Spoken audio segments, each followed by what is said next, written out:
Assalamualaikum warahmatullahi wabarakatuh. Saudaraku yang dirahmati Allah, mari kita membuka lembaran sejarah yang seringkali terlupakan oleh hiruk-pikuk zaman. Di antara ribuan nabi yang diutus Allah ke muka bumi, ada satu nama yang memancarkan cahaya keteguhan, meski kisahnya tersimpan rapat dalam kesederhanaan ayat-ayat suci. Beliau adalah Nabi Ilyas alaihi salam. Seringkali, ketika kita berbicara tentang mukjizat besar, pikiran kita langsung tertuju pada terbelahnya Laut Merah oleh Nabi Musa atau kesabaran tiada tara Nabi Ayub. Namun tahukah kita bahwa di dalam Al-Quranul Karim, Allah Subhanahu wa Ta'ala menyebutkan nama Ilyas dengan penuh kemuliaan. Allah berfirman dalam surah Al-An'am dan surah As-Saffat, mengabadikan sosoknya sebagai bagian dari orang-orang yang soleh dan hamba yang mendapat salam kedamaian. Namun, di balik penyebutan yang singkat itu, tersimpan sebuah tabir misteri yang membuat para pencari ilmu tertunduk takjub. Nabi Ilyas adalah sosok yang hidup di masa-masa penuh gejolak, sebuah era di mana kegelapan syirik mencoba memadamkan cahaya tauhid. Namun, mengapa kisahnya jarang dibahas? Mengapa sosoknya seolah menjadi permata yang tersembunyi di kedalaman samudra sejarah para nabi? Beberapa riwayat, sebagaimana yang kita temukan dalam catatan-catatan lama, memberikan gambaran yang luar biasa tentang fisik dan keberadaan beliau.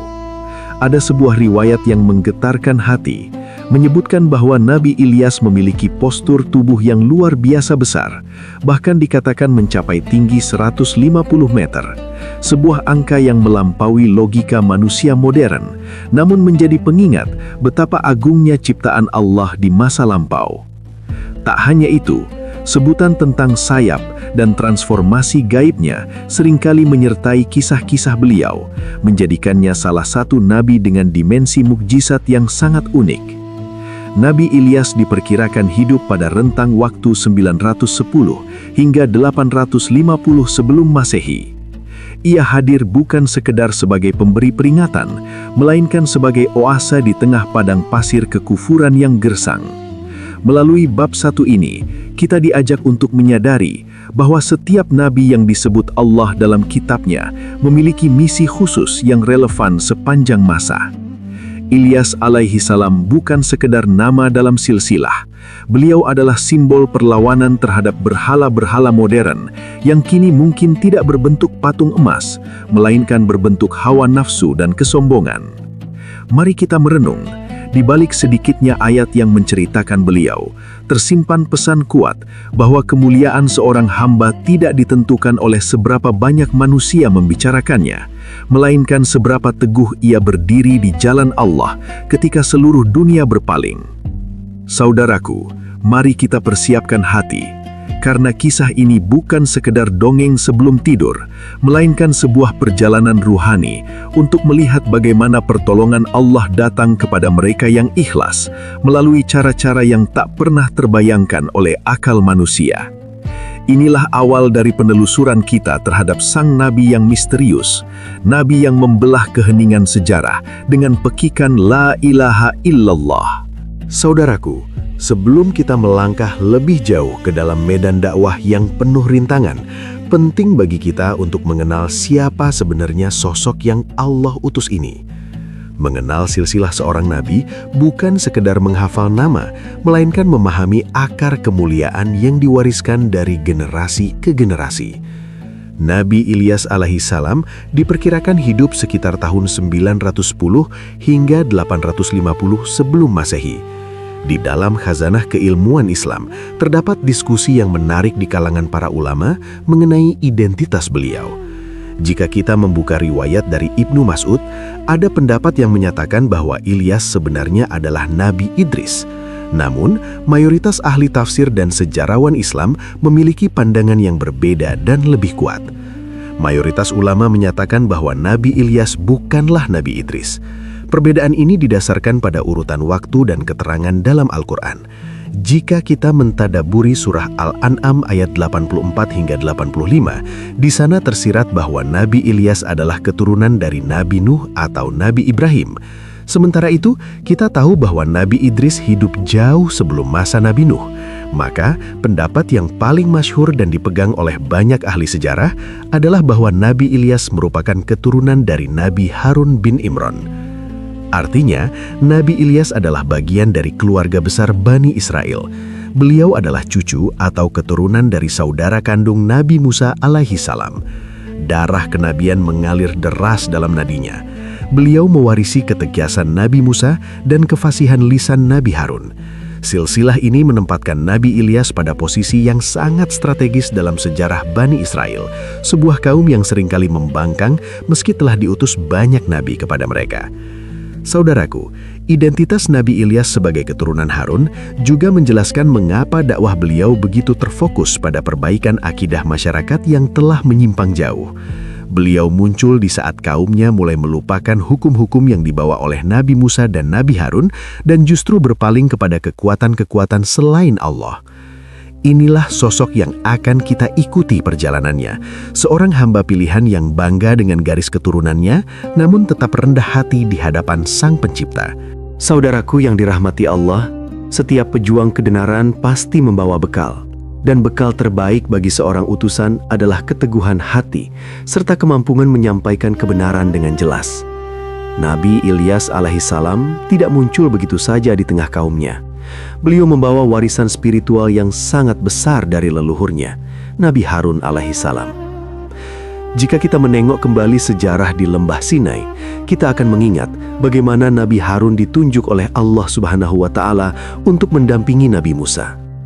Mengapa Nabi Harun? Karena beliau memiliki kefasihan lidah dan kemampuan retorika yang luar biasa. Warisan lisan inilah yang kemudian mengalir dalam garis keturunan Nabi Ilyas. Beliau dibekali dengan kemampuan berbicara yang mampu menembus relung hati, sebuah senjata utama untuk menghadapi kekerasan hati kaum Bani Israel. Tugas Nabi Ilyas tidaklah ringan. Beliau harus menghidupkan kembali syariat yang telah mulai ditinggalkan. Lembah Sinai dan sejarah panjang perjalanan keluar dari Mesir menjadi latar belakang mental yang membentuk karakter beliau. Sebagai keturunan langsung dari keluarga Imran, Nabi Ilyas memahami betul betapa beratnya menjaga tauhid di tengah bangsa yang mudah sekali berpaling kepada berhala. Ketegasan yang beliau miliki adalah cerminan dari didikan robbani yang turun-temurun. Beliau bukan hanya seorang orator, tetapi juga seorang hamba yang memiliki kedekatan spiritual yang sangat dalam dengan Sang Pencipta. Warisan dari leluhurnya bukan berupa harta atau kerajaan, melainkan berupa kitab Taurat dan nilai-nilai kesetiaan kepada Allah. Di tangan Nabi Ilyas, ajaran-ajaran tersebut menjadi hidup kembali. Masyarakat di sekitar wilayah Syam pada saat itu mulai terjebak dalam kemewahan duniawi dan melupakan janji-janji setia nenek moyang mereka di masa Nabi Musa. Disinilah warisan lisan itu berperan. Nabi Ilyas menggunakan kemampuannya untuk mengingatkan mereka tentang keagungan Allah yang telah menyelamatkan bangsa mereka berkali-kali. Suara beliau adalah gema dari masa lalu yang memanggil masyarakatnya untuk kembali ke jalan yang lurus. Namun kemampuan lisan ini bukan tanpa tantangan. Semakin fasih dan benar apa yang disampaikan oleh Nabi Ilyas, semakin panas telinga para penguasa dan mereka yang menyimpang. Warisan ini menjadi ancaman bagi status quo para penyembah berhala. Nabi Ilyas berdiri tegak, seolah menjadi jembatan antara mukjizat masa lalu di Sinai dengan realitas pahit yang sedang dihadapi kaumnya saat itu. Saudaraku, dari sini kita belajar bahwa persiapan mental dan intelektual sangatlah penting dalam berdakwah. Nabi Ilyas mempersiapkan diri dengan mempelajari sejarah leluhurnya, merenungi setiap hukum yang diturunkan Allah, dan mengasah lisannya agar setiap kata yang keluar bukan sekedar suara, melainkan peluru yang menghancurkan dinding-dinding kebohongan. Inilah bekal beliau sebelum akhirnya benar-benar melangkah masuk ke jantung kemusyrikan di kota Baalbak. Saudaraku yang dirahmati Allah, setelah kita memahami silsilah dan bekal spiritual yang dibawa oleh Nabi Ilyas, kini saatnya kita melihat kemana arah langkah kaki beliau melangkah. Allah SWT mengutusnya ke sebuah wilayah di bagian barat kota Damaskus, sebuah wilayah yang hari ini kita kenal sebagai bagian dari Lebanon. Di sana, berdirilah sebuah kota yang megah namun penuh dengan kegelapan spiritual. Kota itu bernama Baalbak. Baalbak pada masa itu bukanlah kota sembarangan. Ia adalah pusat peradaban yang makmur, dikelilingi oleh tanah yang subur dan arsitektur yang memukau. Namun, di balik kemegahan tembok-tembok kotanya, penduduknya tenggelam dalam kesesatan yang nyata. Mereka adalah kaum Bani Israel yang telah menyimpang jauh dari ajaran tauhid. Mereka tidak lagi menyembah Allah yang telah membebaskan nenek moyang mereka dari perbudakan, melainkan menyembah berhala-berhala buatan tangan mereka sendiri. Nabi Ilyas memasuki kota ini bukan sebagai pelancong, melainkan sebagai pemberi peringatan. Beliau menyaksikan bagaimana masyarakat Baalbak sangat membanggakan kota mereka. Nama Baalbak sendiri memiliki kaitan erat dengan sesembahan utama mereka. Kota ini menjadi jantung kesesatan karena disinilah simbol piramida kemusyrikan dibangun dengan sangat kokoh.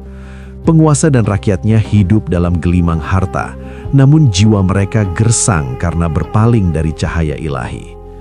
Kondisi sosiologis masyarakatnya sangat menantang. Mereka dipimpin oleh seorang raja yang zolim, yang justru menjadi pelopor penyembahan berhala. Kekuasaan politik dan dogma agama palsu bersatu untuk menekan siapa saja yang berani menyuarakan kebenaran. Nabi Ilyas berdiri di tengah-tengah pasar dan alun-alun kota, melihat pemandangan yang menyayat hati. Kaumnya sendiri, keturunan para nabi, bersujud di hadapan benda mati yang tidak bisa memberi manfaat maupun mudarat. Di jantung kesesatan inilah, keteguhan Nabi Ilyas diuji. Beliau harus menghadapi masyarakat yang sudah merasa benar dengan kesesatannya. Bagi penduduk Baalbak, berhala-berhala mereka adalah sumber kemakmuran dan pelindung kota.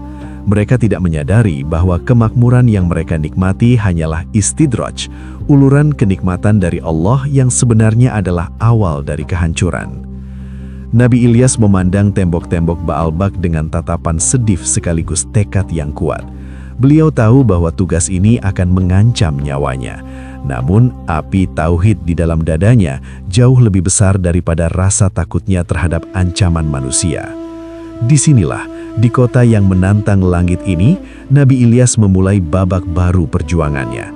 Beliau datang untuk meruntuhkan kesombongan manusia dan mengembalikan kemuliaan hanya milik Allah SWT. Saudaraku, mari kita bayangkan posisi Nabi Ilyas saat itu. Seorang diri menghadapi satu kota yang penuh dengan kebencian terhadap kebenaran.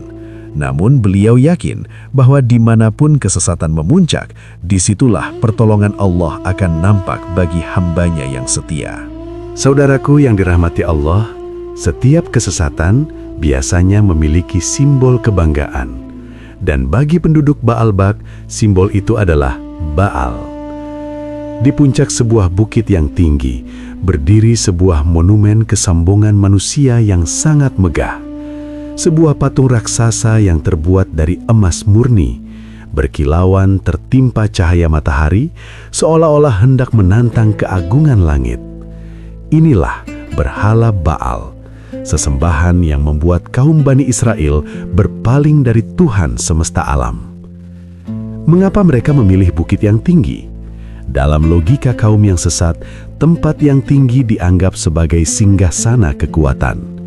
Mereka meletakkan Baal di sana agar seluruh penduduk kota bisa melihatnya dari kejauhan, memberikan kesan bahwa berhala itu senantiasa mengawasi dan melindungi mereka.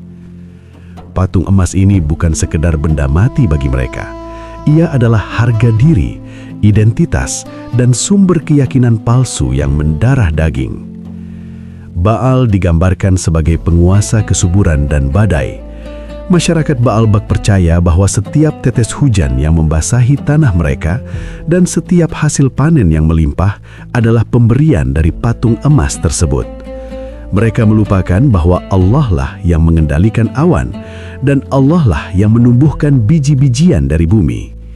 Kesyirikan ini telah menutup mata hati mereka, sehingga kemilau emas dari patung Baal lebih mereka puja daripada cahaya kebenaran yang dibawa oleh para nabi terdahulu. Ritual-ritual pemujaan dilakukan secara besar-besaran di kaki bukit tersebut. Persembahan demi persembahan diberikan, harta benda dikorbankan, dan segala bentuk penghormatan diarahkan kepada benda yang tidak bisa mendengar, melihat, apalagi menolong. Disinilah letak ironi terbesar. Mereka adalah keturunan para nabi yang dahulu menghancurkan berhala. Namun kini, mereka justru menghabiskan kekayaan untuk membangun berhala yang lebih besar dan lebih megah. Nabi Ilyas alaihi salam memandang bukit itu dengan rasa perih di dalam dadanya. Beliau melihat bagaimana emas yang seharusnya bisa menyejahterakan fakir miskin justru dibentuk menjadi patung untuk disembah. Beliau memahami bahwa untuk meruntuhkan kesesatan di Baalbak, beliau tidak hanya harus menghadapi orang-orangnya, tetapi juga harus meruntuhkan wibawa palsu dari patung emas di atas bukit tersebut. Simbol Baal ini adalah tantangan nyata bagi dakwah Nabi Ilyas. Keberadaan patung emas di tempat tinggi itu menjadi penghalang besar bagi masyarakat untuk melihat kebenaran yang sederhana. Mereka terlalu terpukau oleh kemegahan fisik sehingga lupa pada hakikat spiritual. Bab ini menjadi saksi betapa sulitnya perjuangan seorang nabi ketika harus berhadapan dengan keyakinan yang disandarkan pada kemewahan duniawi. Nabi Ilyas tahu bahwa hanya dengan pertolongan Allah, berhala emas itu akan terbukti tidak lebih dari sekedar logam yang tidak berdaya.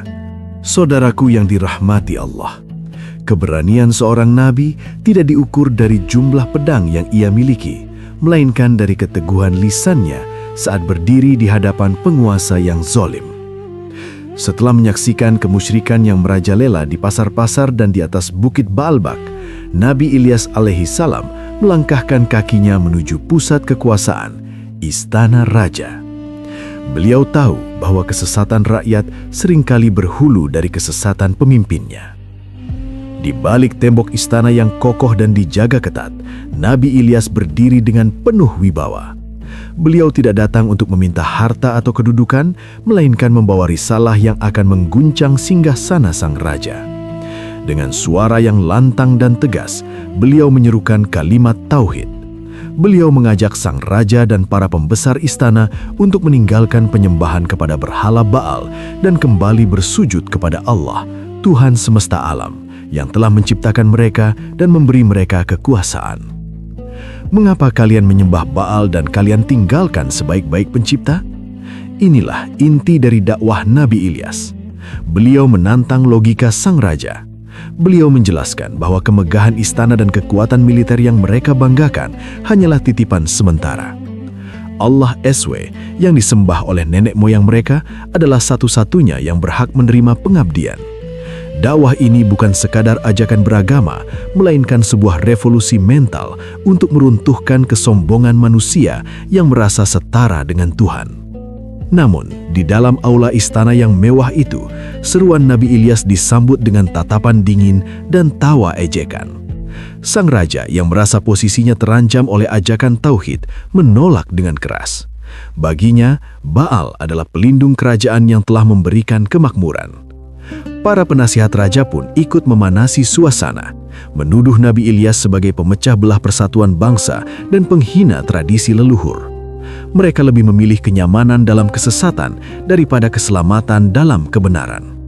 Dialog di balik tembok istana ini menjadi catatan sejarah tentang bagaimana kekuasaan seringkali membutakan mata hati.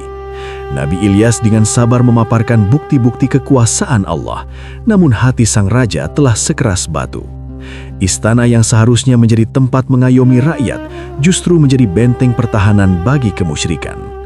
Meskipun mendapatkan penolakan yang kasar, Nabi Ilyas tidak surut sedikit pun. Beliau telah menunaikan kewajiban utamanya, menyampaikan kebenaran langsung ke jantung kekuasaan. Saudaraku, bab ini mengajarkan kita bahwa dakwah membutuhkan keberanian luar biasa untuk mengetuk pintu-pintu hati yang terkunci oleh jabatan dan kekayaan. Nabi Ilyas keluar dari istana tersebut dengan kesadaran bahwa perjuangan baru saja bermulai. Seruan tauhid telah dikumandangkan, dan kini jenderang perang antara cahaya dan kegelapan telah ditabuh di kota Baalbak. Beliau telah meletakkan garis batas yang jelas antara mereka yang memilih Allah dan mereka yang memilih binasa bersama berhala emas mereka. Saudaraku yang dirahmati Allah, setelah seruan tauhid bergema di dalam istana, kabar tentang keberanian Nabi Ilyas alaihi salam segera menyebar ke seluruh penjuru kota Baalbak. Namun, alih-alih disambut dengan keterbukaan hati, kebenaran yang dibawa beliau justru membentur tembok kesombongan yang sangat tebal. Hati penduduk Baalbak telah tertutup, terkunci oleh kecintaan yang berlebihan pada dunia dan tradisi nenek moyang yang menyimpang. Penolakan ini tidak lagi datang dari segelintir pembesar istana, melainkan telah menjadi sebuah penolakan massal.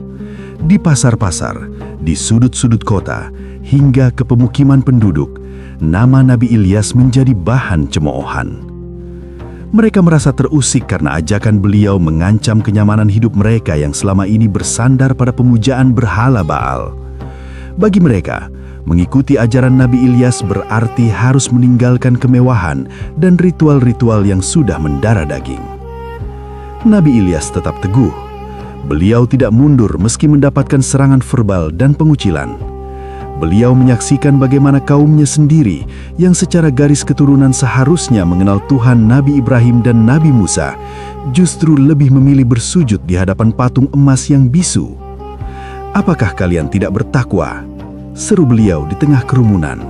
Namun jawaban yang diterima hanyalah tawa ejekan dan lemparan batu. Mereka menuduh Nabi Ilyas sebagai orang yang membawa sial dan hendak merusak tatanan sosial yang sudah mapan. Kondisi ini menggambarkan sebuah realitas pahit dalam dakwah, bahwa seringkali manusia lebih mencintai kegelapan yang sudah biasa mereka tinggali daripada cahaya yang baru mereka kenali. Penduduk Baalbak sudah merasa aman dengan berhala mereka. Mereka yakin bahwa selama patung Baal berdiri megah di atas bukit, hujan akan tetap turun dan tanah akan tetap subur. Keyakinan semu inilah yang menutup mata batin mereka dari kebenaran yang dibawa oleh sang utusan Allah. Penolakan massal ini mencapai puncaknya ketika masyarakat mulai menghasut satu sama lain untuk membenci Nabi Ilyas. Tekanan sosial yang luar biasa ini bertujuan untuk memadamkan api dakwah beliau. Namun, Allah Subhanahu wa Ta'ala telah menetapkan bahwa kebenaran tidak akan pernah kalah oleh jumlah orang yang menolaknya. Meskipun satu kota berpaling, Nabi Ilyas tetap berdiri seperti gunung yang kokoh, tidak goyah oleh badai kebencian yang berkecamuk di sekelilingnya. Saudaraku, bab ini mengajarkan kita bahwa ujian terberat seorang pejuang kebenaran bukan hanya saat menghadapi musuh yang nyata, tetapi saat menghadapi ketidakpedulian dan penolakan dari kaumnya sendiri. Nabi Ilyas menyadari bahwa hati hanya bisa dibuka oleh Allah, dan tugasnya hanyalah menyampaikan. Dengan hati yang penuh kesabaran, beliau terus melangkah, meski kini ia harus berjalan di tengah kota yang penuh dengan tatapan penuh kebencian. Saudaraku yang dirahmati Allah, kesombongan manusia seringkali baru goyah ketika ia dihadapkan pada ketidakberdayaan yang nyata. Di tengah gencarnya penolakan penduduk Baalbak terhadap dakwah Nabi Ilyas alaihissalam, Allah SWT menurunkan sebuah peristiwa yang mengguncang sendi-sendi keyakinan sang penguasa. Anak lelaki kesayangan raja, sang pangeran yang digadang-gadang akan mewarisi tahta, tiba-tiba jatuh sakit dengan kondisi yang sangat memprihatinkan. Segala daya upaya dikerahkan oleh istana. Tabib-tabib terbaik didatangkan dari seluruh penjuru negeri, namun tak satu pun ramuan atau ilmu kedokteran yang mampu meringankan penderitaan sang pangeran. Di tengah keputusasaan itu, sang raja yang hatinya telah tertutup kabut kemusyrikan justru melakukan tindakan yang semakin menjauhkannya dari hidayah. Alih-alih bersujud kepada Allah, ia justru memerintahkan para pembesar istana untuk memohon kesembuhan kepada berhala emas mereka, Baal. Upacara besar-besaran digelar di kaki bukit tempat patung Baal berdiri. Asap kemenyan membubung tinggi, hewan ternak dikorbankan, dan tangisan doa-doa palsu dipanjatkan di hadapan benda mati tersebut.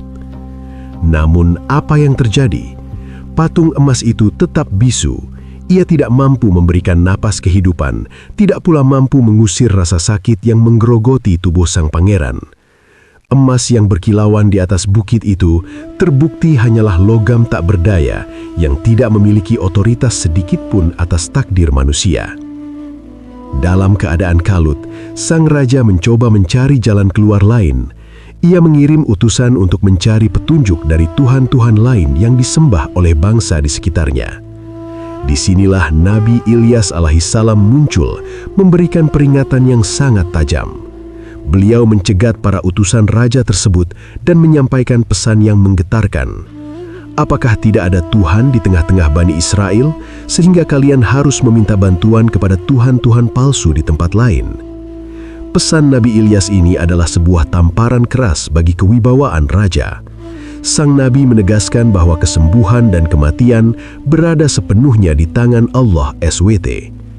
Melalui sakitnya sang pangeran, Allah sedang mempertontonkan betapa lemahnya raja yang selama ini dianggap memiliki kekuasaan mutlak. Jika untuk menyembuhkan satu nyawa anaknya saja ia gagal, lantas bagaimana ia bisa mengklaim bahwa berhalanya adalah pelindung bagi seluruh rakyat Baal? Peristiwa ini menjadi titik balik yang krusial. Rakyat mulai berbisik-bisik melihat ketidakefektifan berhala yang selama ini mereka agungkan. Rasa takut mulai menyelinap di hati sang raja. Namun alih-alih bertaubat, rasa takut itu justru berubah menjadi kemarahan yang meluap-luap kepada Nabi Ilyas. Ia merasa harga dirinya runtuh karena sang nabi telah menyingkap kelemahan sesembahannya di saat yang paling kritis. Pertempuran batin ini menjadi awal dari konfrontasi yang jauh lebih besar, di mana mukjizat akan segera berhadapan langsung dengan tipu daya manusia. Saudaraku yang dirahmati Allah, ketegangan di kota Baalbak mencapai puncaknya ketika Nabi Ilyas alaihissalam kembali berdiri di hadapan sang raja.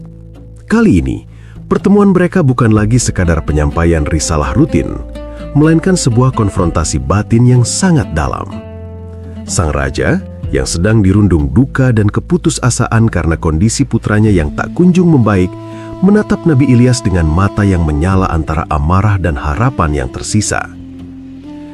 Nabi Ilyas tidak datang dengan membawa obat-obatan lahiriah, melainkan membawa kebenaran yang pahit namun menyembuhkan bagi jiwa yang mau berpikir.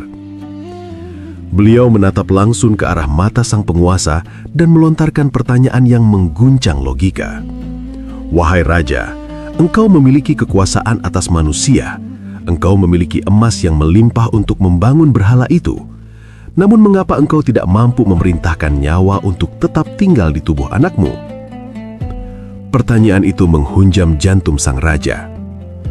Nabi Ilyas melanjutkan dengan suara yang tenang namun berwibawa, menjelaskan bahwa keberadaan Baal, patung emas yang mereka agungkan, hanyalah bukti dari kelemahan manusia itu sendiri. Beliau menantang raja dan seluruh pengikutnya. Jika memang Baal adalah Tuhan yang berkuasa atas hidup dan mati, mengapa ia tidak bisa menghentikan satu kuman penyakit pun yang menyerang pangeran? Mengapa ia tetap diam 1000 bahasa saat disembah dan diminta pertolongan? Dialog ini menjadi sebuah momen kebenaran yang sangat menusuk. Nabi Ilyas memaparkan bahwa Allah lah yang memberikan penyakit dan hanya dialah yang memiliki otoritas untuk mengangkat penyakit tersebut. Beliau mengajak raja untuk menanggalkan jubah kesombongannya, bersujud di tanah tanpa perantara patung emas, dan mengakui keesaan Tuhan semesta alam. Suasana di aula istana menjadi hening seketika. Para pengawal dan penasihat raja tertunduk, tak mampu membantah logika yang begitu terang benderang. Namun, kebenaran seringkali menjadi beban bagi mereka yang terlanjur mencintai kedudukan. Sang raja merasa bahwa jika ia mengakui kebenaran kata-kata Nabi Ilyas, maka ia akan kehilangan wibawa di depan rakyatnya. Ia akan dianggap sebagai pemimpin yang selama ini membohongi bangsanya sendiri. Hati yang tadinya sempat goyah oleh rasa sedih, kembali tertutup oleh kabut harga diri yang palsu. Bukannya bertaubat, sang raja justru berteriak mengusir Nabi Ilyas dengan ancaman yang lebih keji. Dialog yang seharusnya menjadi pintu hidayah ini justru menjadi bukti nyata tentang bagaimana kekerasan hati dapat mengalahkan akal sehat.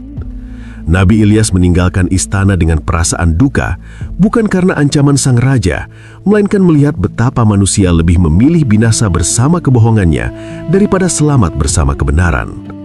Beliau sadar bahwa setelah dialog yang menusuk sanubari ini gagal menggerakkan hati mereka, maka hanya kuasa Allah lah yang akan berbicara melalui tanda-tanda alam yang lebih besar.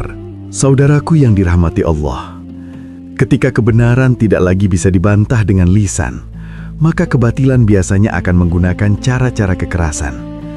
Itulah yang dialami oleh Nabi Ilyas alaihi salam. Setelah dialog di istana gagal menggoyahkan kesombongan sang penguasa, suasana di kota Baalbak berubah menjadi sangat mencekam. Sang raja yang merasa harga dirinya telah diinjak-injak segera mengumpulkan para penasihat dan orang-orang kepercayaannya untuk menyusun sebuah rencana yang keji. Konspirasi mulai dibangun di balik pintu-pintu tertutup istana. Mereka bersepakat bahwa keberadaan Nabi Ilyas adalah ancaman nyata bagi stabilitas kekuasaan dan tradisi pemujaan berhala Baal. Bagi mereka, membiarkan Nabi Ilyas terus berbicara berarti membiarkan benih-benih keraguan tumbuh di hati rakyat.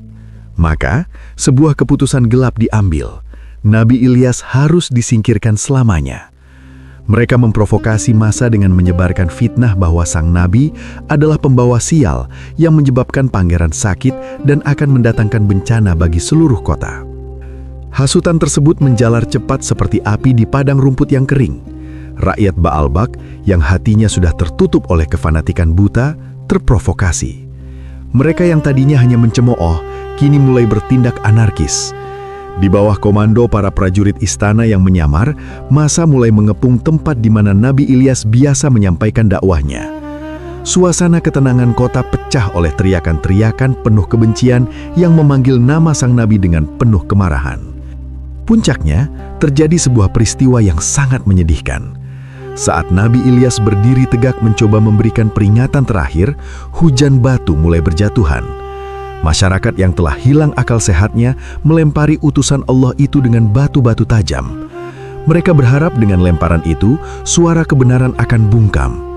Namun, di tengah hujan batu dan kepungan massa yang beringas, perlindungan Allah SWT bekerja dengan cara yang luar biasa. Nabi Ilyas tidak gentar. Setiap lemparan yang mengarah padanya seolah terhalang oleh dinding yang tak terlihat. Meski tekanan fisik dan mental yang beliau alami sangatlah hebat. Nabi Ilyas menyadari bahwa kota Baalbak bukan lagi tempat yang aman bagi dakwahnya untuk sementara waktu. Konspirasi pembunuhan ini bukan hanya sekedar gertakan, melainkan sebuah rencana matang untuk menghabisi nyawanya. Di tengah hiruk-pikuk kerumunan yang haus darah, beliau melihat betapa kaumnya telah mencapai titik puncak kedurhakaan. Mereka bukan lagi sekedar menolak pesan, tetapi telah berupaya membunuh sang pembawa pesan. Malam itu, di bawah kegelapan langit Baalbak yang terasa menyesakkan, Nabi Ilyas harus mengambil keputusan besar.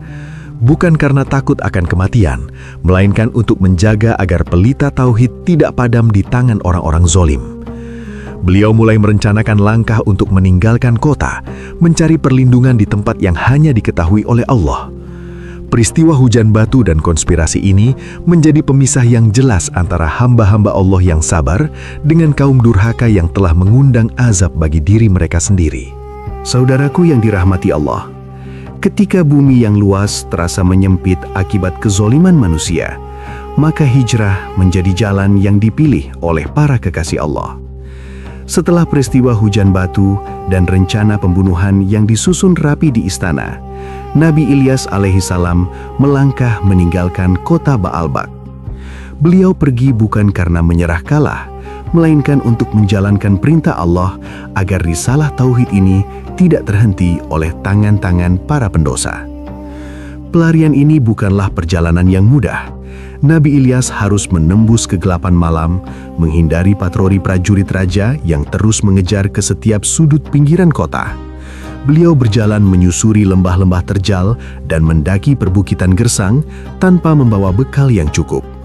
Namun, di balik keletihan fisiknya, ada satu keyakinan yang tidak pernah goyah, bahwa Allah lah sebaik-baik pelindung. Disinilah kita melihat bagaimana seorang hamba menyerahkan seluruh urusannya kepada Sang Pencipta setelah ikhtiar maksimal dilakukan. Nabi Ilyas mencari tempat persembunyian yang jauh dari jangkauan manusia. Beliau memasuki wilayah-wilayah yang jarang terjamah, di mana hanya ada kesunyian dan tebing-tebing batu yang kokoh. Dalam pelariannya, beliau merasakan betapa alam semesta justru bersahabat kepadanya di saat kaumnya sendiri mengusirnya. Angin malam yang dingin dan tanah yang keras menjadi saksi bisu betapa mahalnya harga sebuah keimanan. Beliau terus bergerak hingga menemukan sebuah tempat yang nantinya akan menjadi saksi mukjizat besar dari Allah. Di masa-masa sulit ini, Nabi Ilyas tidak pernah berhenti berzikir. Setiap langkah kakinya diiringi dengan pengagungan kepada Allah. beliau menyadari bahwa ujian ini adalah bagian dari sunatullah yang dialami oleh para nabi terdahulu. Pelarian ini menjadi masa khalwat atau penyendirian yang semakin menguatkan hubungan spiritualnya dengan langit. Meskipun raga beliau terasing dari keramaian Ba'albak, ruh beliau justru semakin dekat dengan Sidratul Muntaha. Masyarakat Ba'albak mengira bahwa dengan mengusir Nabi Ilyas, mereka telah menang. Mereka mengira suara kebenaran telah bungkam selamanya. Namun, mereka tidak menyadari bahwa di balik persembunyiannya, Nabi Ilyas sedang mempersiapkan diri untuk babak baru yang jauh lebih besar. Pelarian ini adalah masa tenang sebelum badai azab datang melanda mereka yang sombong. Di bawah lindungan ilahi, Nabi Ilyas tetap terjaga. Tidak ada satupun mata-mata raja yang mampu mengendus keberadaannya, karena Allah telah menutup pandangan mereka. Saudaraku, perjalanan Nabi Ilyas ini memberikan gambaran nyata bahwa pertolongan Allah seringkali datang di saat kita merasa paling sendirian. Beliau tetap teguh meski harus tidur di atas tanah dan berlindung di bawah langit. Inilah bukti bahwa kemuliaan seorang mukmin tidak terletak pada tempat tinggalnya, melainkan pada siapa yang ia jadikan sandaran hidupnya. Pelarian ini segera membawa kita pada satu babak yang luar biasa, di mana Allah menunjukkan cara uniknya dalam memberi rezeki kepada hamba yang ikhlas. Saudaraku yang dirahmati Allah, dalam pelarian yang penuh dengan kelelahan fisik, Nabi Ilyas alaihissalam akhirnya menemukan sebuah tempat persembunyian yang sangat tersembunyi. Beliau memasuki sebuah gua yang gelap dan sempit, jauh dari jalur perlintasan manusia di pegunungan yang terjal. Di tempat inilah, selama berbulan-bulan, bahkan menurut beberapa riwayat hingga bertahun-tahun, Nabi Ilyas menjalani masa uzlah, menjauhkan diri dari kebisingan dunia dan ancaman kaumnya yang beringas. Di dalam gua yang sunyi itu, tidak ada ladang untuk bercocok tanam, tidak ada mata air yang mengalir deras, dan tidak ada pasar untuk membeli bahan makanan. Secara logika manusia, bertahan hidup di tempat seperti itu dalam waktu lama adalah hal yang mustahil. Namun bagi Allah Subhanahu wa Ta'ala, mencukupkan kebutuhan hambanya adalah perkara yang sangat mudah. Disinilah terjadi sebuah peristiwa yang menakjubkan, sebuah bentuk perhatian langsung dari langit kepada sang nabi yang sedang terasing. Setiap hari, di waktu-waktu yang telah ditentukan, muncul seekor burung gagak yang datang menghampiri mulut gua. Burung ini bukan sekedar unggas biasa yang sedang mencari makan. Allah Subhanahu wa Ta'ala telah menundukkan naluri burung tersebut menjadi utusannya. Di paruhnya, burung gagak itu membawa sepotong roti dan daging, lalu meletakkannya di hadapan Nabi Ilyas. Kejadian ini terus berulang secara istiqomah, memastikan bahwa sang nabi tetap memiliki energi untuk terus beribadah dan mempersiapkan diri bagi tugas dakwah selanjutnya. Utusan bersayap hitam ini menjadi bukti nyata bahwa rizki Allah tidak pernah tertukar dan akan sampai kepada siapapun yang Dia kehendaki, bahkan melalui perantara yang paling tidak terduga sekalipun. Nabi Ilyas menyantap pemberian tersebut dengan rasa syukur yang mendalam. Beliau melihat bagaimana burung yang sering dianggap sebagai pembawa duka oleh manusia justru menjadi pembawa rahmat bagi dirinya. Di dalam kegelapan gua, iman beliau semakin bercahaya, merasakan bahwa meski dunia mengucilkannya, pencipta alam semesta senantiasa menemaninya. Selama masa persembunyian ini, Nabi Ilyas benar-benar menjaga rahasia keberadaannya. Beliau tidak keluar gua kecuali jika keadaan benar-benar aman.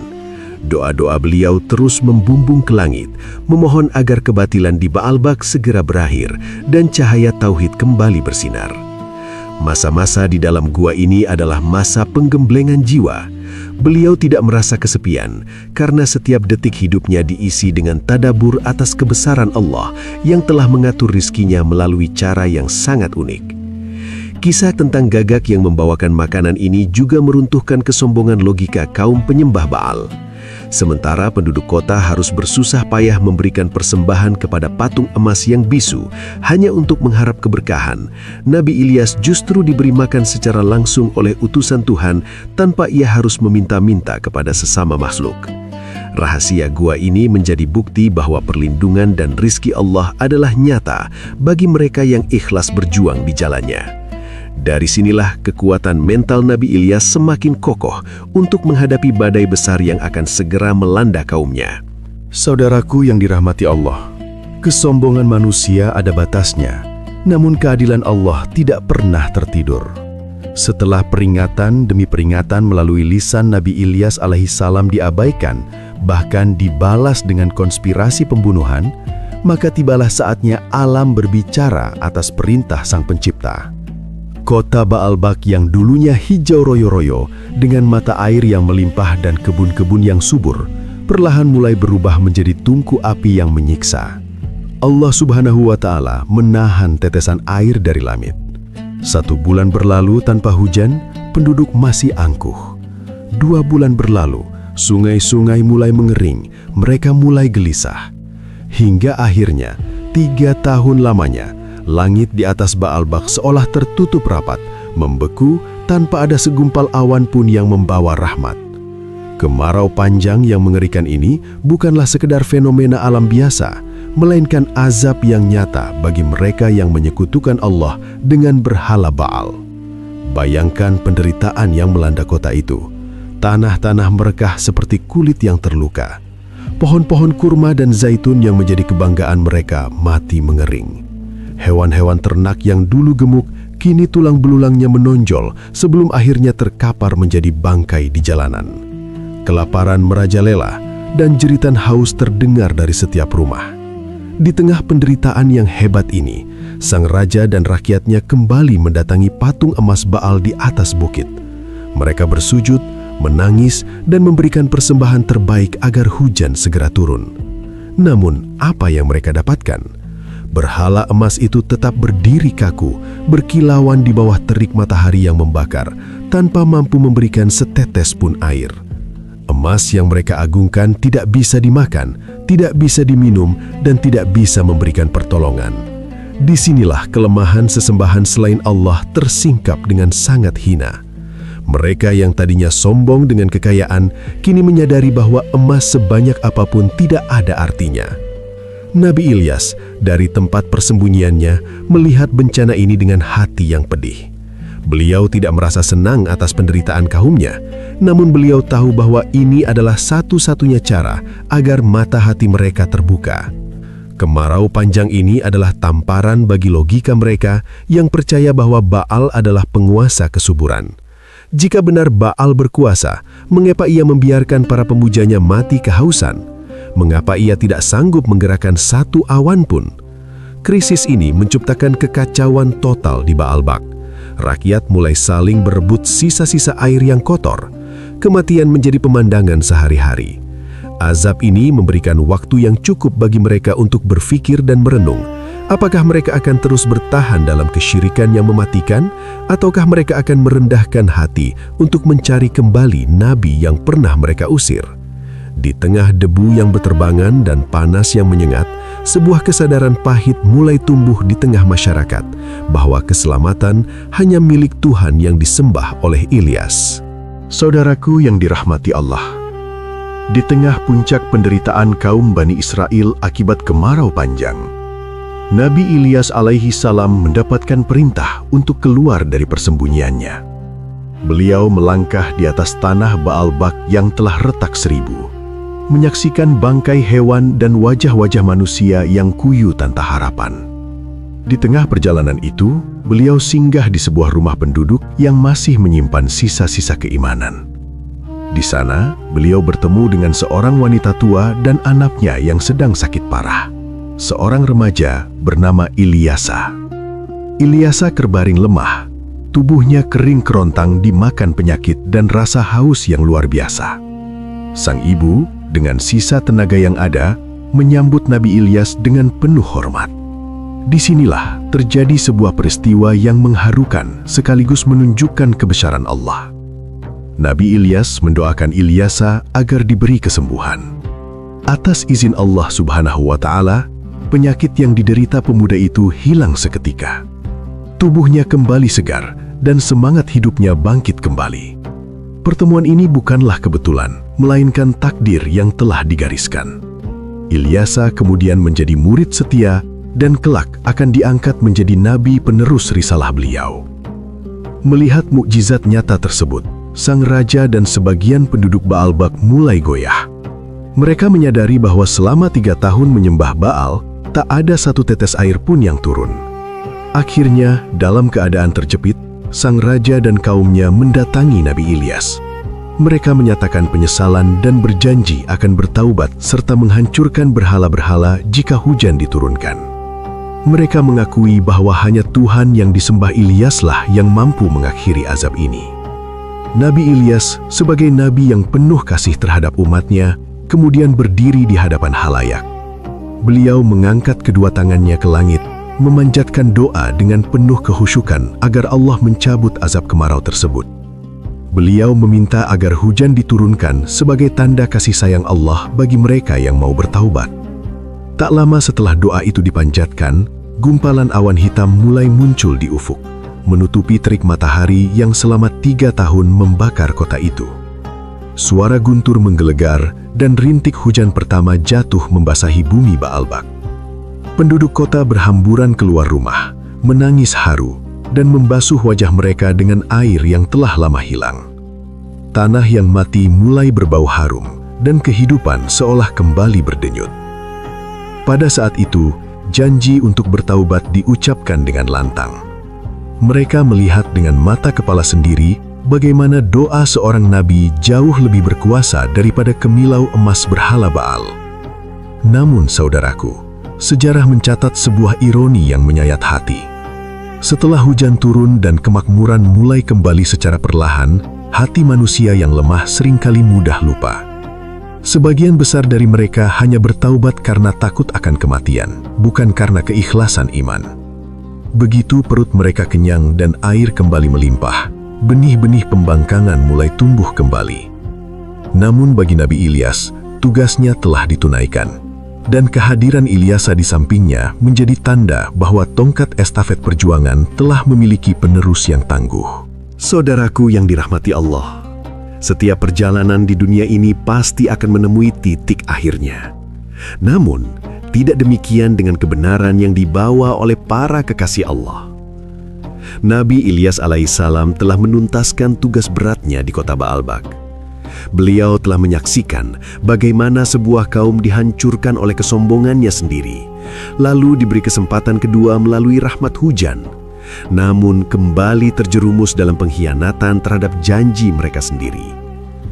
Melihat kaumnya yang kembali menyembah berhala setelah azab diangkat, Nabi Ilyas memohon kepada Allah agar beliau segera ditarik dari tengah-tengah masyarakat yang keras kepala tersebut. Disinilah kita menemui bagian akhir dari riwayat beliau yang penuh dengan rahasia kekuasaan ilahi. Dalam beberapa catatan sejarah dan tafsir, disebutkan sebuah peristiwa gaib yang luar biasa. Allah SWT mengirimkan seekor kuda dari api yang bercahaya untuk menjemput Nabi Ilyas.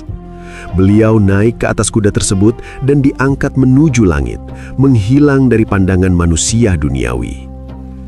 Kisah tentang transformasi gaib dan sayap yang sering dikaitkan dengan beliau menjadi simbol kemuliaan seorang hamba yang telah selesai dengan urusan dunianya. Meskipun raga beliau tidak lagi berada di tengah-tengah Bani Israel, risalah tauhid yang beliau tanamkan tidak ikut lenyap. Estafet perjuangan kini berada di tangan Ilyasa, pemuda yang dulu beliau sembuhkan dengan izin Allah. Hal ini menunjukkan bahwa cahaya Allah tidak akan pernah padam. Ia hanya berpindah tangan agar kebenaran tetap tegak di muka bumi. Pelajaran besar dari seluruh perjalanan Nabi Ilyas adalah tentang ketegasan hati di hadapan kebatilan. Beliau mengajarkan bahwa iman sejati tidak bergantung pada seberapa banyak orang yang mengikuti kita, melainkan pada seberapa setia kita memegang prinsip tauhid saat semua orang berpaling. Berhala Baal yang terbuat dari emas murni kini hanya tinggal sejarah yang memalukan, membuktikan bahwa benda mati setinggi dan semahal apapun tidak akan pernah mampu menandingi kekuasaan Allah yang menciptakan langit dan bumi. Kisah Nabi Ilyas yang tersimpan singkat namun padat di dalam Al-Quran adalah pengingat bagi kita semua. Beliau adalah nabi yang menunjukkan bahwa pertolongan Allah datang melalui jalan-jalan yang tidak terduga, melalui seekor gagak di dalam gua, melalui kesembuhan seorang anak yang sakit, hingga melalui tetesan hujan setelah kemarau panjang. Beliau adalah bukti bahwa kejujuran dalam berdakwah akan membuahkan kemuliaan yang abadi, baik di bumi maupun di langit. Saudaraku, mari kita tutup rangkaian kisah ini dengan sebuah perenungan. Apakah di dalam hati kita masih tersimpan berhala-berhala modern yang kita agungkan melebihi cinta kita kepada Allah? Semoga keteguhan Nabi Ilyas menginspirasi kita untuk tetap berdiri tegak di atas kebenaran, sesulit apapun tantangan yang dihadapi. Risalah Tauhid ini akan terus berlanjut hingga akhir zaman, memanggil setiap jiwa untuk kembali kepada Tuhan semesta alam. Wassalamualaikum warahmatullahi wabarakatuh.